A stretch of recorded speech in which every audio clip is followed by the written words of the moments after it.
So we're out here on the Willamette. It's early in the morning. It's like 5:30 in the morning.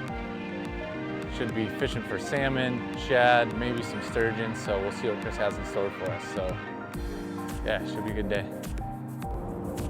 What's going on? It's super weird pulling up here and not seeing any boats in the water. I'm not used to seeing that. I was like, maybe it's closed. Maybe that's... And all of a sudden, here they come, right? Nobody's out here super early. For those who can't afford a guided elk hunt on a private ranch or a fly fishing trip to the Amazon, this show is for you. This is Budget Outdoors TV, your source of high-quality fishing and hunting locations that are affordable. You won't see us staying in fancy lodges, just over-the-counter, public land, do-it-yourself trips. Our goal is to motivate you to spend less and get out more.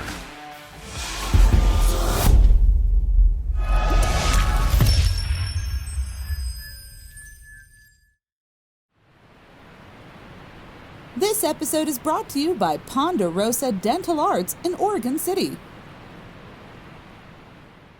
Yeah, because we met at the dock at what, like 6 o'clock this morning, right? Took some, kind of seized the day a little bit and thought we can get the first couple hours of salmon fishing in, and we were going to have a good day of salmon fishing. Nobody else out there, right? We were the only boat. Like, you're looking at me like, did we pick the right day? Or like, what's going on here? What are we doing? And as the day progressed, the weather kind of got a little goofy on us, and a little bit of rain shower here, sun break there, and the grass was just kind of unbearable. Like, we were just unseasonably strong algae, where we're dealing with this algae gooing up our lines, and we're having to check our gear every 5 or 10 minutes, and then you're not really fishing. Then you're spending more time cleaning off your line than within the water. And anybody that fishes knows that you have to keep your gear clean to keep you fishing. So we set out with a game plan, right? We're going to target this fish in the morning, salmon, and if salmon's good, we're going to stay strong. We're not going to veer from salmon. And if it doesn't, we're going to make a midday adjustment and try to make up some kind of, so we can catch some fish, right? That's what we came out to do, is catch some fish. So.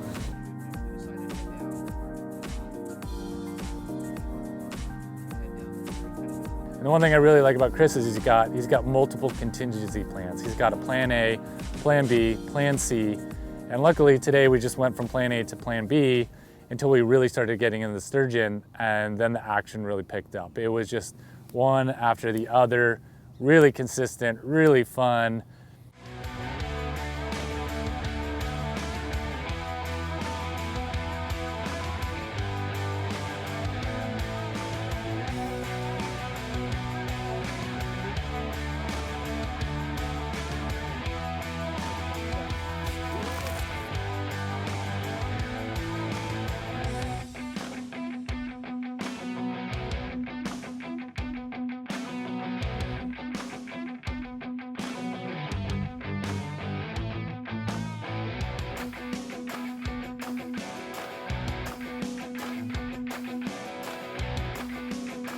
And that's probably my favorite part of the day, is that you come out here, you have these ideas in your head about what to expect, and I've never done salmon in the morning and then sturgeon in the afternoon.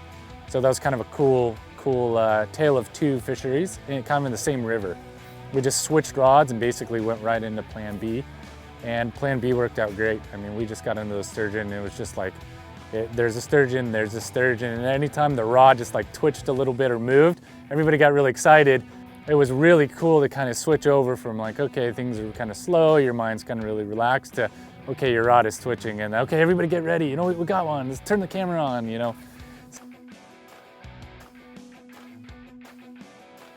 just they're dumping, let it go, just wait a second.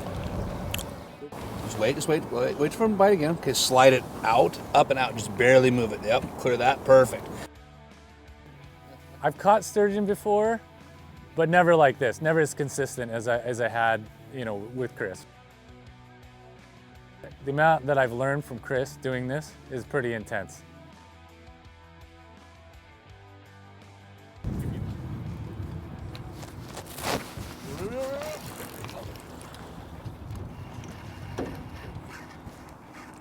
Pull a line? Yeah. That's what I'm talking about.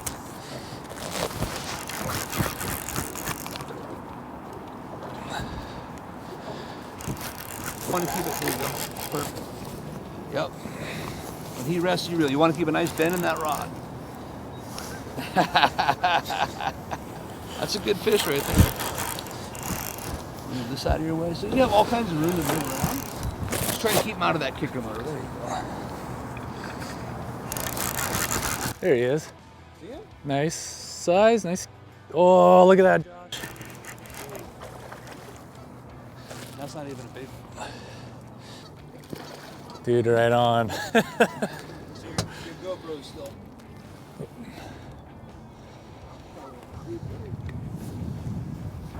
Okay, so it has no teeth, see? So I can grab it in its mouth. Okay.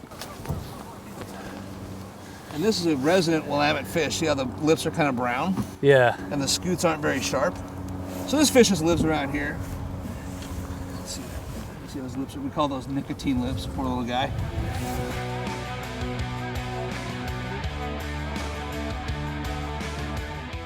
You know, we decided to head down river, probably about, I don't know, was that about a 8-mile run? We head down river and kind of get a little bit closer to Portland and kind of spend our day picking on some sturgeon, which is a good way to spend your day. It's easy to do, super simple bait. It's it's not real expensive. None of it's really expensive, but it's not super expensive, other than our fuel to get down there. And we spent some time kind of finding the fish at first and discussing how to set the hook and trying to figure out the best way to get that fish. We missed a couple here. We had a couple of maybe better bites than we probably should have got. Each of us probably should have swung a little earlier.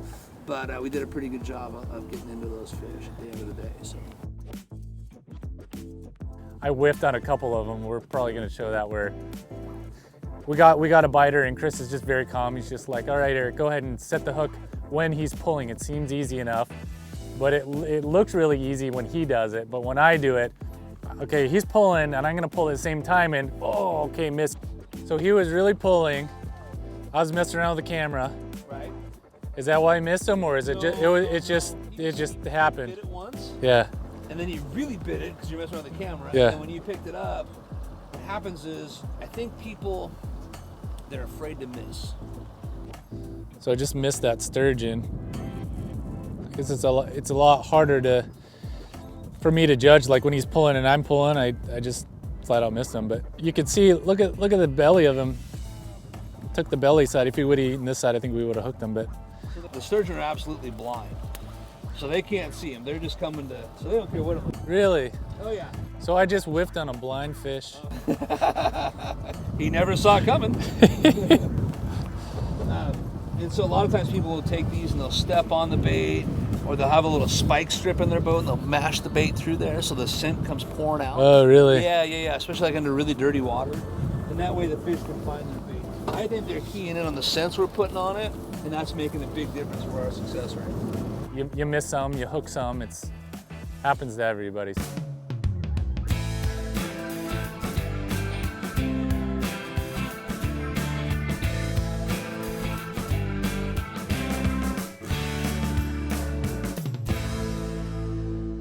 Everybody kind of does some goofy stuff. We've all had some weird things happen to us fishing. I don't think if you're an angler that nothing's ever happened to you like that. But, so that was good to see you take it from watching me do it to like, hey, I can try that. And me going, okay, just don't throw my gear in the water. Good enough. I didn't tangle it. Find the bottom at 90 feet. Were you nervous about me casting? No, I was more nervous about the bait flying off on my tide job than anything else. So we had two different types of bait fish on each rod. One had a herring and one had a smelt. And on the left rod, we had a herring that was left over from spring Chinook fishing that I had stuck in my freezer and kept some extra bait around. It was dyed blue just because that's what we do in the clear water. And they add some stuff to that. It was salted up so the fish, and we put a lot of scent on there. And so that one really outfished the smelt like badly, and that would be abnormal. So tomorrow when I go again, it could be the complete opposite. And tomorrow when I go again, I might throw a third bait out there, a squid or some worms or some sand shrimp to see what the fish are really preferring that day. But to be honest, I don't think it was throwing it to where the fish were holding in a hole or throwing it to the fish where the fish were sitting in a certain spot.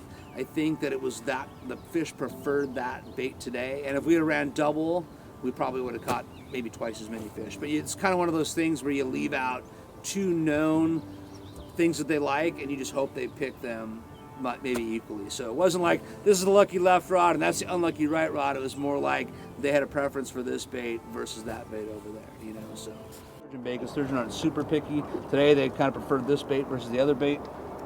And again, this is set up the very same way.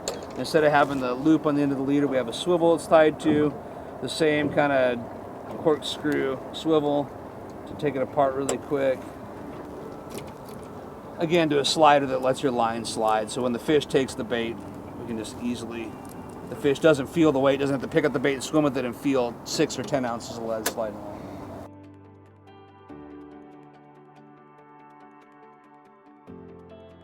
Oh, the weather was just our average weather that we've had on every show. It rains. And it's always that you look at the weather and you think, okay, well, this is Oregon. We're going to bring the rain jackets. We're going to bring the warm clothes. Thank goodness we did that, because today we got everything. We got blue skies, we got clouds, we got pouring down rain, we got drizzle. We got the whole gamut there. And it's 20 miles away, it could be a storm. Right here, it's really sunny and warm. And then 5 minutes later, you know, it changes. But that is Oregon. And that's what we love about the weather here in the spring, and it shouldn't really surprise me. I've lived in Oregon long enough that it shouldn't surprise me, that weather being so dynamic and that kind of thing, but it doesn't seem to fail. If the weather forecast says sunny or no rain or 20% chance of rain, we're gonna get rained on. And that's what happened today, but that didn't affect the fishing at all. That's the weather today. Rain, sunshine, clouds, rain, sunshine, clouds every 30 minutes. It's been pretty consistently changing. It's been great. Yeah, this weather is great. I prefer this weather over the rain. Yeah, the rain is just kind of depressing, you know what I mean? We're at the time of year now where most years we have one more good shot of rain right at Rose Festival, and then we're good, solid. People's budgets vary, and some guys are going to fly to Alaska to get the experience, and some guys are going to stay at home. And we're very fortunate that right now the salmon fishing is happening right here. So I spend about 6 months at the coast chasing salmon and steelhead. I spend about 6 months close to home chasing salmon and steelhead. So as we wind through that March, April, May, June, those times, and then I come back in September, October and fish some more here, that's a really close and easy for me to do. It doesn't cost me very much to put my boat in the water. It doesn't cost the person that's, you know, a lot of the people you see fishing here are local to the area within a couple of hours. So the 25 guys lined up over there on the bank trying to catch a salmon, that's like a railroad spike, a spinning glow, and a piece of prawn. So that's not a very expensive trip. You know, people hiring a fishing guy to take them fishing, they're relying on my electronics, my equipment, my experience, you know, but we like to think that we don't price ourselves out of everybody. We like to think we're affordable. I've taken guys that have saved their lunch money for a year to come fishing with me, and I've taken guys that can just write the check and go, yeah, let's go 10 more Sundays in a row, and you're that guy. So we try to cater to all different types of people. And basically what people are trying to do, and the kind of the big important part of it is, we're trying to get people outside to do things. We're trying to get people outside to enjoy this small piece of what we have here. We live in a very unique area of the United States. Like, bar none, you can't go do this in Ohio. Like, you cannot do that. You can go fishing for catfish, but you cannot go salmon and sturgeon. Well, maybe sturgeon, I don't know about that. You can't do those things. And so we have so a variety of different things to do here. You know, you and I could have covered several different things over the course of 2 or 3 days. We could have fished for so many different species and caught so many different species, and really fill up our day and our time with chasing those fish. And so, you know, the word budget gets thrown around a lot, where everybody's budget is different. And so we try to cater to, you don't have to have super expensive rods. There's things you should never skimp on, right? Your hooks and your line. Those are the 2 things you should never skimp on, and learn how to tie a good knot. Those are the 3 most important things. If you can do that, anybody can fish. Because the only thing separating you from your prize is your hook, your line, and your knot. And that doesn't cost anything to learn. There's so many tutorials out there. There's so many different ways to do it. You know, everything else is personal preference. You know, the style of boat you fish out of, the electronics that you have, the motors that you have, you know, the rods and reels that we have. I mean, I try to provide the highest end equipment that I can for the most important fisheries that I do. You know, G. Loomis rods, Dakota reels, that kind of stuff. But I could get by and do it with a lesser brand, no problem. But you'll never, ever, ever see me skimp on, and learn to sharpen a hook. You'll never, ever see me skimp on the quality of my hooks or my leaders. That's 100%. If we get doubles, because in my mind I have no idea how you're going to handle 2 of those things. That'll be very interesting. Like 2, our camera guy will have a lot of fun with that. So the reason I wanted to do this episode is because this is a trip that anybody can do. Whether you're doing it from the bank, doing it from the boat, doing it from Chris's boat, doing it from a guide's boat. That's the reason that I wanted to come out here and do this trip, is because anybody can come out here and do this, no matter what your budget is. It's sturgeon fishing. It's something that you can do at any age. You can come out here with your dad and do it. You can come out here and do it yourself from the bank. We saw plenty of people from the bank fishing for sturgeons, fishing for salmon. And it's right here, you know, you're not flying to Alaska to fish for these things. You know, they're right here. The Portland airport is probably, what, 25 minutes away, 20 minutes away? Portland airport's no more than half an hour away. You can fly in, hire Chris for the day, come out here, catch some sturgeon, and you can catch some huge sturgeon. There's really, really big sturgeon in here. So whatever you're, you know, this is a trip that anybody can do. And so that's why I really wanted to come out here, is to show people that this is an affordable fishing option. Coming out here and fishing for salmon and fishing for sturgeon in the same day, I mean, how cool is that? To get to do 2 in one day. So that's what really brought me to call Chris and say, hey, I want to do a trip in May. What am I looking at? Chris was telling me that, yeah, we'll go for salmon, maybe shad. We'll just kind of see what the conditions are like. And that's what prompted me to call Chris in the first place. And he's been really cool. Not only is he a really cool guide, I mean, he obviously knows what he's doing, but he's just a really fun guy to talk to. And he just doesn't take himself too serious.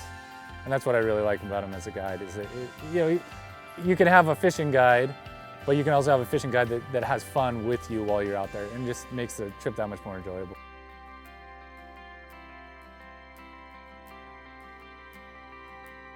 I bet, I mean, you know, I grew up right in this area, fishing right here, and I was not a very wealthy individual. So I learned how to fish from the bank. I learned how to read the tides. I learned how to learn the seasons and where the fish move and what they do and how they do it as best I can. And that's a super inexpensive fishery. I mean, and to come out here with if we would have done shad today, you know, shad fishing right now is the second focus besides the salmon. And a person can come out here with a hook and a couple of beads and cast it into the water, and you can probably catch a shad. I mean, it's that simple. It's that easy. Neither of my parents fished. Neither one of my parents were fishermen.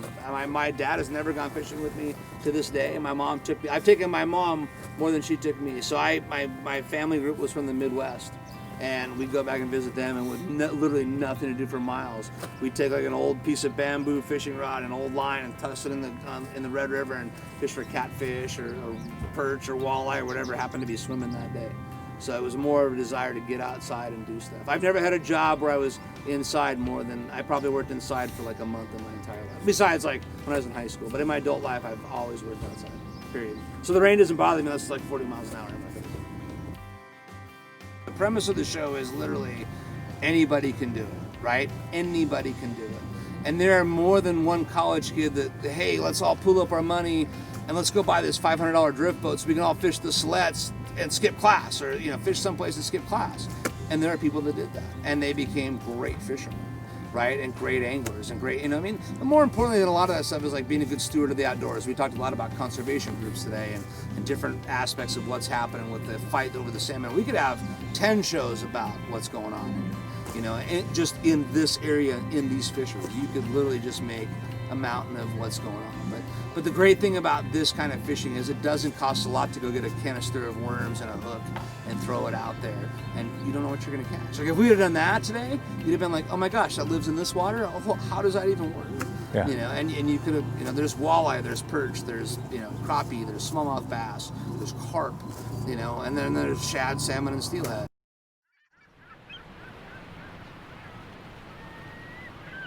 And Chris brought us up right to the base of the falls. That was so cool. I've seen the falls from drone shots. I've seen the falls that kind of looking down from the bridge.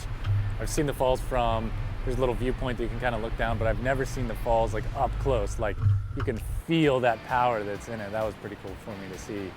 Just seeing the water come down, like from it's just like a whole theater of water just kind of coming down, and then the water just really turbulent in there. And you went up close as you could to be safe, but just feel that power of the Willamette Falls there. That was pretty cool. It's also crazy too, because you look behind us, it looks like perfect weather. What you don't see is in front of us is like it's like we're going through a storm or something. And it's just like pouring down rain, but you wouldn't know that because you look over here and it just looks, oh, a nice June day. And my favorite part is when you're kind of finding one for a while and they get up to the boat and you start to see them. You can see them in the water kind of emerge just up from the 90-foot depth that they're at. Then you can see, oh man, that's a lot bigger of a sturgeon than I thought. So I was really surprised at how hard fighting the sturgeon are. You know, and they can be really big too. I mean, I was surprised. I had one on, kind of reeling it in. I was kind of telling Chris, oh, it's not that big. Feels like a little one.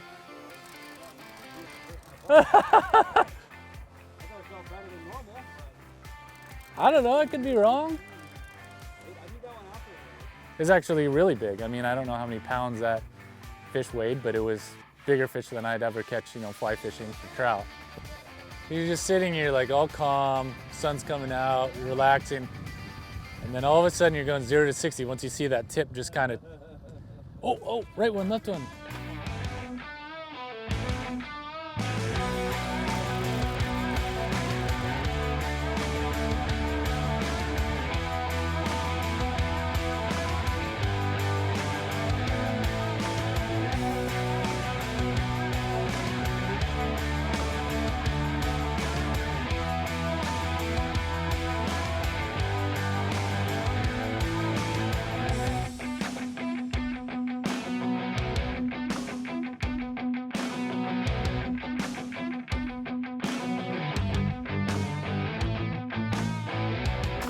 Chris Nordling, Fishing Guide Service, catchsomefish.net, 503-866-0971.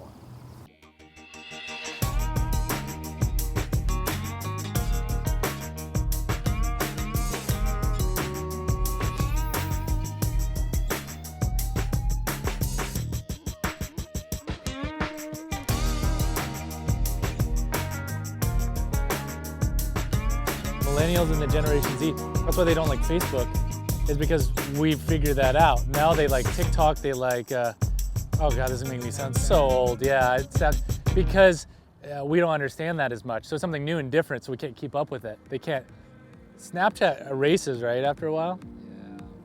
That's why they like it. Chris has got it down, he looks all smooth. Just goes over there, picks it up. Yeah, okay, no big deal. Bam!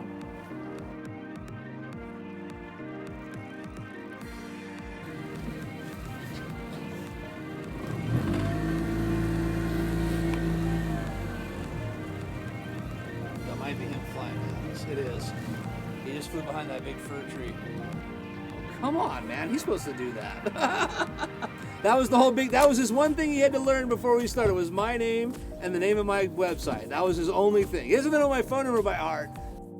Actually, I may be able to just get it in the boat. Might be tricky though. Yeah, this could be super tricky.